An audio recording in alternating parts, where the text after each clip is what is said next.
Hello, gracefully chosen community, and welcome to Fostered My Stories, the achievement focused podcast for foster care, adoption, orphan, and inclusive of underserved communities. I'm your host, Shalina Michelle Tate, and on today's cast episode, I would like for you to get to know my guest, Dusti and Duane Stark. How are both of you doing? Hey, Shalina, doing great. Awesome. I'm doing well. Yes. Thanks for having us on. No problem. Thank you for coming on and being my guest. But before I get into the dynamics of your careers and your lifestyle dealing with politics, clinical social work, and ministry, I would like each of you to give listeners a snippet of your upbringing. Ladies first. I was raised in and around the foster care system, primarily raised with my grandparents. So that has given me a unique perspective because my sister, who was born 11 years later, she ended up going into foster care and was raised by that family. So that gives kind of an idea of what draws my heart to be a foster parent, and I'm an adopted mom as well, and to be in this field ultimately to want to impact connecting youth to family. How was that journey of discovery for you, for your sister to have also going through the process with foster care? Well, it was traumatic, I will say, when I was younger, because I was 14 when police came into the home and took her.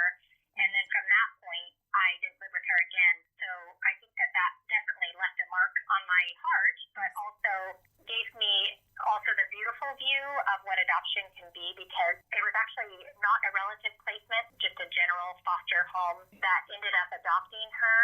And they were very open to relationship with birth family. And so that allowed me to know my sister, even though she grew up in a different home. And so I was able to go over and spend time. And actually, her adopted mom kind of became like a mentor to me.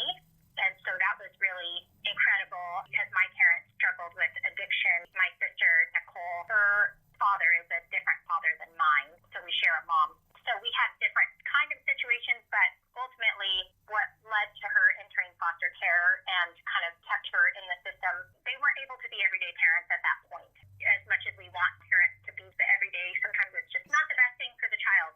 Yeah. So I understand how hard it could be not really always having the choice of living with siblings, being separated, and some with family, some in the system. So thank you for sharing that. And also, Mr. Duane, what about your upbringing? On the other end, I'm the baby of the family, the youngest of four boys. Lots of good in life, some other challenges as we went along. I think when I was four was when my father was put in a wheelchair, sparked a whole change in life. It really launched our family into poverty because he was no longer able to work. They lost their restaurant. The most turbulent year was age 14, where, came home on my birthday one night and found out my parents had split. That was unfortunate. And then a month later, my dad died. From 14 on, growing up as a teenager without a father in the house, that was significant. And dark paths led ahead. There was real challenges, some really poor choices that I was diving into for a season until, two significant things happened. And one was I came to know Jesus as Lord and Savior, Yes. and that drastically influenced my life. And the second was that there were some men in the community who decided that they were going to invest in me, learn what it meant to walk as a Christian and make better choices, really kind of set the pace of my life for desiring to go into ministry and desiring to work with other people and to eventually work with at-risk youth. Once again, also appreciate your transparency as well. And it's amazing to hear, of course, the situations, the circumstance, of course, at the time for you wasn't, but it's amazing to hear how your life took a turning point also at 14. I know Dusti was saying 14 for her as well. We never know, especially growing up, how our lives would be impacted in ways and dealing with family. I thank you for being so transparent about just your journey and coming to know the Lord and Savior, Jesus Christ. Just that encounter alone is what shapes our lives moving forward. Dusti, you expressed wanting to grow as a motivational speaker on behalf of the foster, orphaned, and those who adopted. Your upbringing and past highly relates to that. So for me, I've done more community work and doing some classes and had some opportunities doing some keynote with Duane, actually. But this is something that I want to put my focus and energies and everything into, is creating more awareness around the need of orphans and foster children and those waiting to be adopted. My brother, myself, and my sister have all benefited from people stepping in and being that for us. And so I know there's a lot of people, because I talk to them, maybe some have even had bad experiences with their own, whether it be blended family about taking that step to open their home to a youth. Yeah. And so for me, it's really just being able to answer some of those things and look at what those myths are and be able to help people know the need is real, Yes. that there are kids being put in motels, hotels with staff, or being shipped out of the state, or, just overloaded into foster homes because there aren't enough resource providers. And so I think this is just a real issue and one that I want to pour my focus and energies toward. Yes, and I commend both of you. I feel that you are both a dynamic pairing together as far as leaders in your community and especially ministry. Duane, you were saying that you had some mentors because a lot of youth, like Dusti was saying, if they don't really have the right guidance or anybody pouring into them, it could be hard. So could you tell listeners about the mentors that came into your lives? The first was Roger Haberman. He was my football coach. Little did I know he was the youth pastor, and so he saw I was going through a tough time, knew what had happened in my household with my father, and be involved. And so he invited me off to camp, invited me to get involved, but stopped by the house. It just was relentless in trying to pour in and spend time with me, and ultimately giving me a place to grieve. Just walking with me through the pain and the struggles of that. And so he was unique in that way to have this young man who was invested in me, and all because he wanted to be a light in my life. Yes. There were a couple others that played a slightly different role. The youth pastor at the time, now the senior pastor of our church, watching him as he started his family, watching him as he interacted with his wife and his newborn children. And what was unique about that is I always think of age 14 as the age of cognition, where we start thinking beyond ourselves, and we start, instead of just reacting to the world, we contemplate the world, and we start figuring out what is our place in the world. And so what was interesting is in some ways you are going to lose a parent who wasn't necessarily the best influence. Age 14 actually freed my mind in a way to learn from other men how to be a dad and how to be the kind of husband I wanted to be, rather than being a natural reflection of my own father. So these men who were willing to just spend time and energy, and all of them were walking with Jesus and just trying to shine a light into my life. I commend those men who stepped up to become like role models and father figures, if you want to say, potentially foster fathers in place of. It's dynamic to hear because they helped mentor and guide you, positive impression on you. Dusti, did any mentors come along for you as well? I would say just my grandparents' role was the primary. I think that they just provided security, safety, a place to land. Love that when I would bounce different situations, or my father would end up in jail or something along those lines where I wasn't able to remain in their care, they were willing to always come. And I don't know how many times I just feel like my grandma counseled just naturally, because there's all those things you kind of wonder, like going through abandonment, rejection, and why don't my parents stop using drugs and want us, and all those questions that kids have when their parents have addiction issues. And I think it really helped me to kind of have a healthy narrative that she could walk me through and say, you know what, this isn't about you and your brother, this isn't about your sister, this is about parent struggle, and being able to separate those things and help me just, like Duane was saying, just grieving through that. We want, our mom and our dad, and would cry out for them. So I feel like just their continued support. In addition to that, when I started working, I think it gave me a whole different confidence, I guess, in who I was, because I was moved straight into like a supervisory position at my first job, and then at my next one, they moved me from clerk to like the pharmacy, where people would see things in me and say, you know what, I could see you playing this other role, and I could see you. So I did have some pharmacists that I looked to, because we didn't come from money either, and could kind of see the way that they lived. And so they brought me under their wing in the sense of education and kind of opening my mind to that, because nobody in my family had attended college. And so until my brother and I, and actually my sister, we all went on to get bachelor's, and then my sister and I also went on to get master's degrees. And we're really first generation when it comes to college or university or anything. So I feel really fortunate to have had those work influences as well. It's just to hear likewise that you're also first generation. Listeners, if there's any youth, we want to definitely encourage you to know that you can press forward, just take one day at a time. Super excited because you're the first couple in the life experiences that I know listeners can appreciate, and also your transparency about what life was. Dusti, And Duane, when was the turning point for each of you? Like, was that turning point when you was coming out of school? Was that a transition for you to say, hey, you know what, I want to make a difference in my community? Same question for you, Duane, as well. When was that turning point? It kind of came to me through writing a book, Yes. Legacy of Love, which is as a publisher right now. But my journey was very kind of self-centered until I was able to get to that point. Like, even, I would say, developmentally, I was delayed in that bouncing around and all the situations going on in the homes that I was in. All of that turmoil and change and adjustment, I think I was just really focused on myself and kind of not really looking outwards. And we weren't raised in a church. We weren't raised with that. Not to say they weren't servant people. Obviously, my grandparents completely sacrificed in so many ways to care for us, but we didn't have, like, community ministries. We didn't go out and serve in different ways. And so for me, that didn't actually come when it came to, like, outside of myself until when I was in college and I was taking all the classes, and I was just starting to feel like, gosh, you know, like the tree that soaks up all the sun and all the rain, and then you're just like, I just want to bear fruit. Like, I want somebody else to, like, benefit from all of this. I kind of got tired of taking in stuff, and I really wanted to be able to give. And so through work, I think that contribution was a big part. But I would say, too, piggybacking on what Duane said, just meeting Jesus in my life ultimately and looking at, like, what does that look like to walk that as a Christian? What does that look like to not only have received his love and grace, but how can I then extend that to other people? And I would say it was around the time we had Peyton, our first. I was 24. After I got a bachelor's, I thought I wanted to be a pharmacist. And then I shifted into the social work realm because I realized that my reasons for doing the pharmacy didn't really align with my values, because I really wanted to get more on the preventative side instead of, you know, once people are sick and then let's treat them. But I really wanted to get to kind of all of the roots of the issues. So psychology always interested me.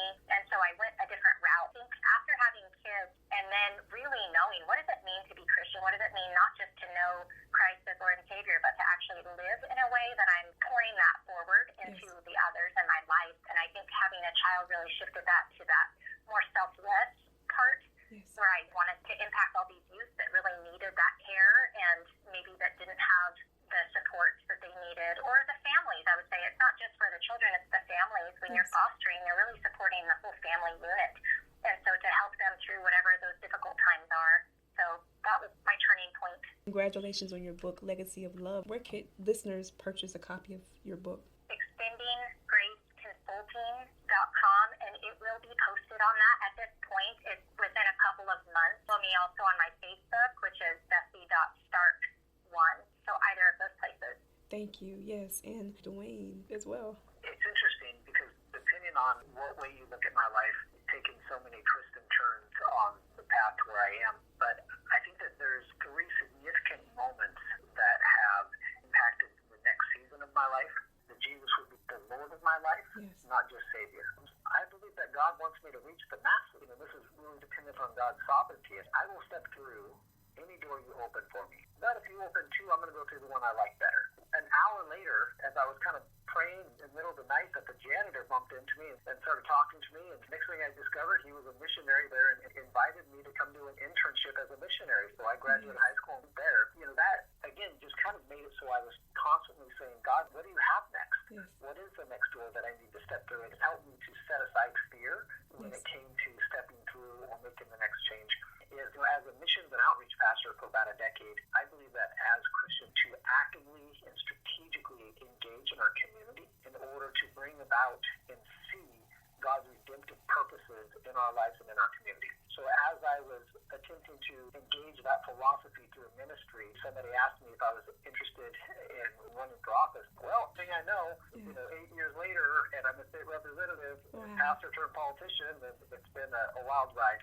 Amazing testimony. Growing in foster care, I was taken to church, but it wasn't for me until adulthood. I started to explore, hey, I feel like here for a greater purpose. You know, why am I here? I always get excited when I have guests that are not afraid to profess their beliefs. So this question is also now to both of you. Are there any projects that you are currently working on? And Dusti, I know you said your book is in development, that you would like to explore as time permits. And I know right now you're also in the moving process. So how is that going? Several things in the works. Dusti already shared her book book, Legacy of Love, which is off at the publisher right now. We're excited to have that move forward and see her blog pick up. And the podcast that we've been discussing doing with you, by the way, we're excited for that, eager to explore that. And then simultaneously, one of the things that I've been working on is, Dusti's book is at the publisher. Mine is only a couple pages in, but I am working on my own fostering fatherhood and the down and dirty of being a foster dad. An issue that guys sometimes face, and it's not always as, sunshine and roses as DHS recruiters make it out to be. Trying to be real and transparent with that. But together, I'm super excited about this journey with Dusti. She's such an incredible woman. She has so much talent to walk along, to be producing content from classes that are posted online that relates to counseling that she's done, to stress reduction, to parenting, to fostering, helping her walk in that journey as fostering adoptive consultant. Both are eager to be in front and public speak with people and stories to share, and they can be very entertaining and sometimes heartbreaking and hopefully always encouraging. Lots to come. Eager and excited with what's ahead. Listeners, I will fill you in as time permits, but yes, we are in the works working on a joint effort for a podcast. I'm super excited about that, and I'm looking forward to where God takes the vision of wanting to reach more people and encourage and inspire more people. So please stay connected for those updates. Before we go, I want to ask this question to each of you. Are there any words of wisdom you would like to leave with listeners, whether it's dealing with upbringing or your current jobs or being foster or adoptive parents? Is there any words of wisdom you want to leave? Specific to foster and adoptive, I believe that we all have a role. When we look around, God has created us to walk a life in community. And each and every one of us has a different role in our community. Some people are teachers, some are janitors, some are philosophers, some are politicians, some are pastors. We all have a different role. But what we should all have in common is loving on at-risk youth. Yes. And we all have different ways that we can do that. Some of us have the ability to open up our house and have an empty bed and fill that bed with a child. And some people don't have that open space, or maybe they don't have the work schedule that allows it, but they might be able to contribute to helping the local child welfare office, or they might be able to come alongside that family and walk with them, encourage them, and still mentor that child. I truly believe that every single person in our community has a role when it comes to working with our foster and adopted youth. And I would challenge anybody listening to this to take a moment and pray and just say, God, what is my role? Am I fulfilling it? And I'll just add that it's worth it, really, what I would ultimately say. All the emotions and, walking through the fears and whatever the case plan.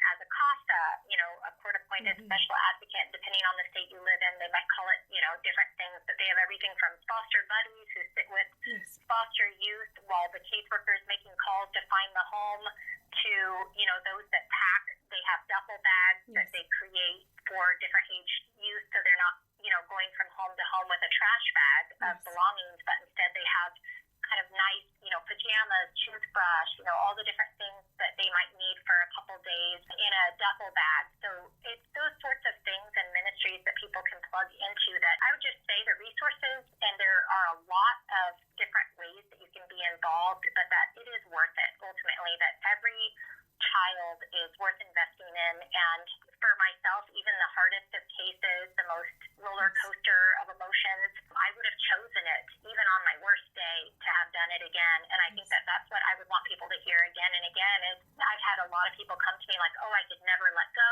I don't know how you do this. How do you get attached? And then, but it's really not about us.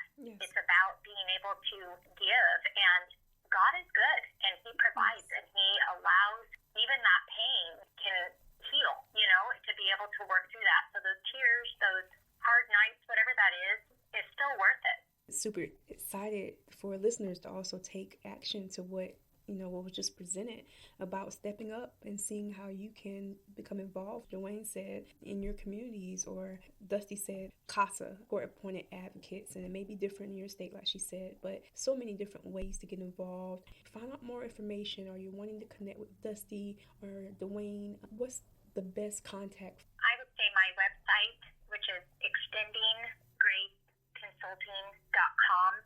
And that also lists my email, which is Dusti@extendinggrace.us. And then an additional one that is right now set up focused primarily on my political role. So if you don't have the same politics as me, don't worry about it. We're shifting our focus to foster and adoptive and shifting out of some of the political arena. But DuaneStark.org. So DuaneStark.org. And I should have clarified, my first name is Dusti for Dusti. Thank you for that clarification, and I'm excited for the books that y'all both have coming out, Legacy of Love. Duane, can you tell the name of your book again? Fostering Fatherhood, and it's the down and dirty of being a foster dad. Both of those books are so much needed, and it'll be great to hear from the male perspective. I know when I was at a technical college and speaking for potential social workers, it was only one male in the classroom, and there's listeners that may be youth or wanting to get involved, and don't be afraid. I know social work and care providing, may not seem as if it's glamorous, but you've listened to the testimonies of both these dynamic individuals, and so I'm super excited, listeners, for you to follow the progression of both of them as I post updates to what they are doing and projects they are working on, the stuff we have in the works. So I appreciate both of you taking time out of your schedules to be here on Foster My Stories. It's been really an honor for you to come on, and I really appreciate everything that you're doing. Absolutely. You bring such a unique perspective. I'm so glad you're doing the podcast with us as well, and with your book, Fostered, just want to throw that in there too. Thank you so much. I'm working on the follow-ups as time permits. And also, listeners, if your upbringing, community service, or job connects you to the foster, adoption, orphan, or underserved community, I would love to have you on the podcast. You can send a request over at info@fostermystory, Frank and Mary Story with an I, not a Y.com. And make sure to tune in Wednesdays at the official time, 5 p.m. Eastern Standard Time via Red Circle Podcast, Spotify, Amazon Audible, Amazon Music, Radio Public, and Google Podcasts. There you can catch missed episodes or stay connected for upcoming guests and content. But please remember, most of all, to tell someone being fostered, adopted, orphaned, or underserved simply means you're gracefully chosen. And thanks so much for your time, listeners. And the Starks, thank you for being on. Share this content, reach out, and foster this story. Take care.